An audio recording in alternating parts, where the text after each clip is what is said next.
បងប្អូនមើលបងស្រីគាត់ដើរបងសំណាញ់ហើយជាពីរអ្នកប្តីប្រពន្ធគាត់ខ្ញុំដឹងហើយគឺគាត់ច្រៀង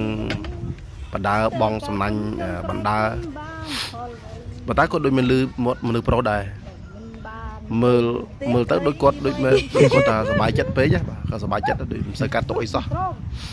ចុះបានត្រីតិចឬក៏ច្រើនគាត់មិនខ្វល់ដែរសំខាន់គាត់ថាមានក្តីសុខបាទស្រីតែចេះបងសំណាញ់ដូចមនុស្សប្រុសដែរ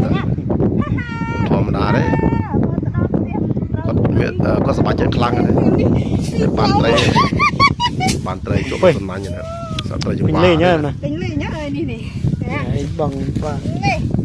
មើលជីវភាពរបស់គាត់ដូចមានសុភមង្គលខ្លាំងណាស់បងប្អូនត្រីត្រីអត់បងសំណាញ់តាមស្រុកស្រែចាំហូបត្រីហូបអីនេះមកទីខ្ញុំមកនេះកាត់ទុកអីទេបាទនឹងកាត់ទុកនឹងបានអីបងប្អូនណាធ្វើធម្មតាទៅ